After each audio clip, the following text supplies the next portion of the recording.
Samedi dernier, dans les pages opinion du quotidien La Presse, vous avez été nombreuses à lire une lettre ouverte signée d'une grand-maman qui s'appelle Marie Larocque, où elle nous présentait sa fille, âgée de 17 ans, qui a décidé de donner naissance à un petit bébé. Dans cette lettre-là, Mme Larocque disait « Ma fille Charlotte ne réinvente rien en ayant un premier enfant à 17 ans.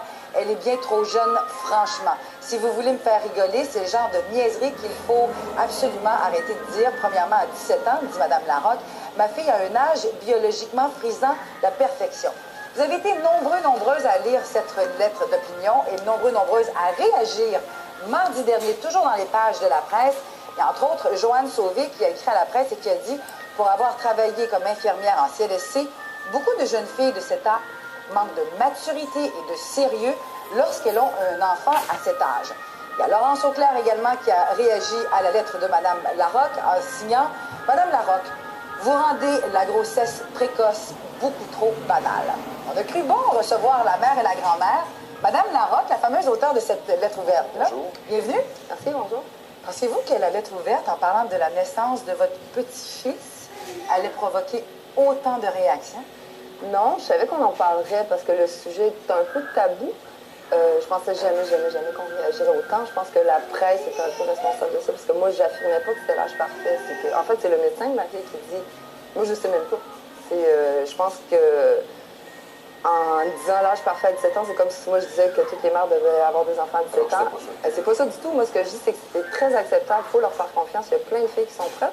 Puis comme en valorisant l'idée qu'il faut être vieille, qu'il faut être installée, qu'il faut avoir une maison, c'est qu'on disait à toutes ces petites filles-là, fais-toi avorter. Tu sais, moi, ma fille m'annonce qu'elle est enceinte en me disant « Je veux pas me faire avorter, maman. » Puis j'étais comme... C'était sa première réaction. Oui, hein, c'est mais rapporté dans pourquoi la tu lettre. dis ça? Mais elle vivait de l'insécurité. Quand elle a su qu'elle était enceinte, elle est allée se confier à vous, j'imagine. Oui, elle a dit à son copain qu'il n'a pas super bien pris sur le coup, parce que lui, il vient d'un milieu plus aisé. Lui est né quand ses parents étaient arrivés. En fait, ses parents sont pas plus aisés, mais il est né quand ils étaient arrivés, alors que ma fille est née en chemin.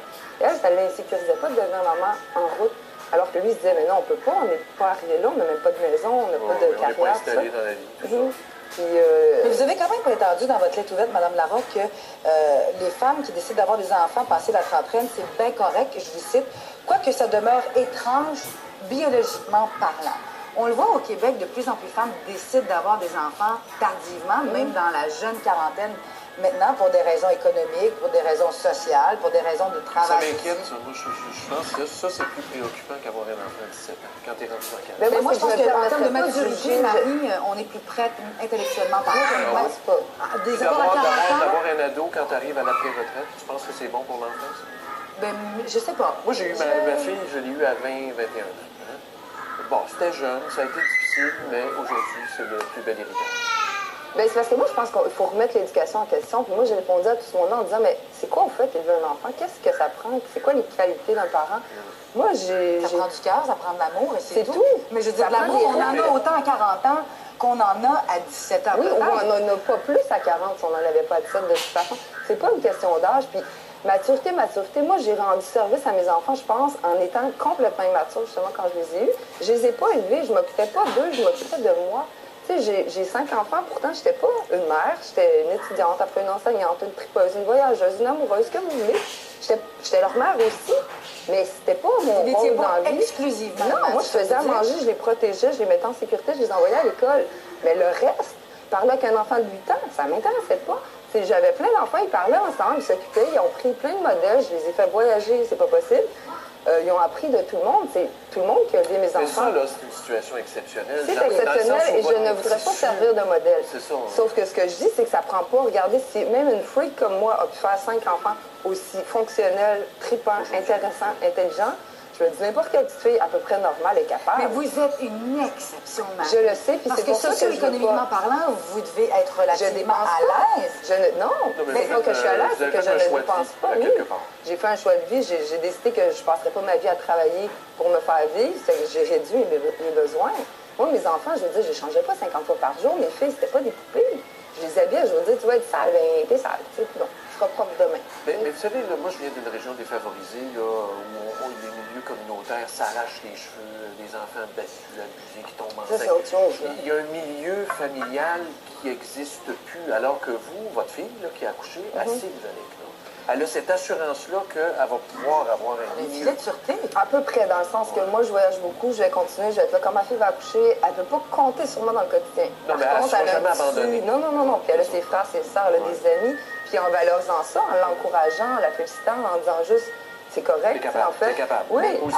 on n'enlève pas les gens autour d'elle, puis on garde ses ressources. Mais en plus, votre fille a le grand privilège d'avoir un conjoint qui est resté avec elle. Parce qu'il y a beaucoup de filles qui tombent enceintes à 16 ou à 17 il est parti, en fait, il est revenu, il a réfléchi. Là, je veux pas compter leur vie, mais je veux dire, sur le coup, il y a eu un choc, lui, il a trouvé ça difficile. Puis malgré ça, ma fille a dit, ben non, moi je le garde, je suis capable toute seule. Puis si c'est ça, de toute façon, je disais, mais t'es pas toute seule, Charlotte, t'es pas toute seule, t'as tes frères, tes soeurs, t'as moi, t'as ton père, t'as tes grands-parents.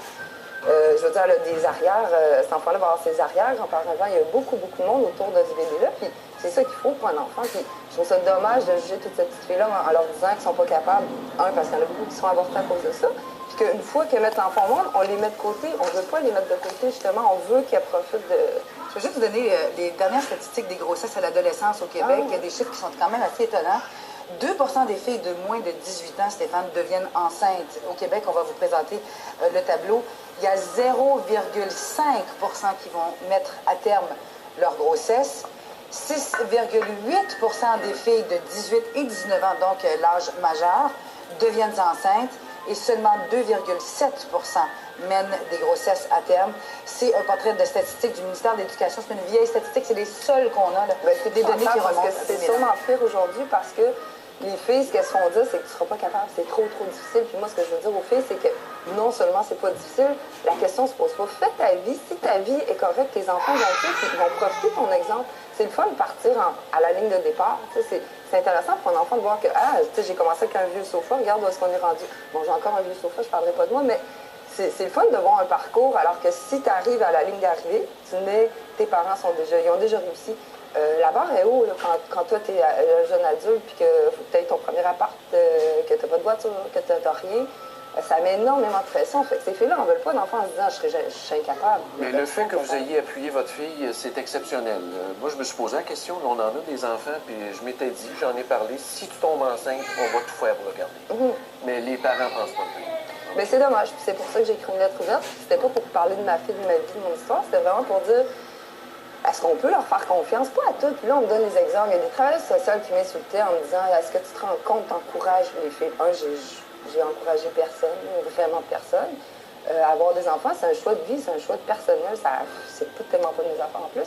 Ce qu'elle me dit, c'est est-ce que tu te rends compte que toutes ces filles-là vont appeler les centres d'intervention à cause de toi lundi matin? Puis mon Dieu! Puis, madame, je ne parle pas des petites filles à problème. De toute façon, moi, c'était très précis. Mais là, ma fille est intelligente, est en santé. On s'entend tous qu'elle a un super bel avenir devant elle si tout va bien. C'est une bonne maman. Si on parle d'une petite fille qui est droguée, qui a de la misère, qui a brûlé 50 fois, qui a été abusée, battue, je parle pas de cette fille-là. Elle, peut-être que c'est pas une bonne idée, mais de toute façon, ça sera pas une meilleure idée quand elle va avoir 35 ans, tant qu'à moi. Fait qu'encore là, on revient, c'est pas une question d'âge.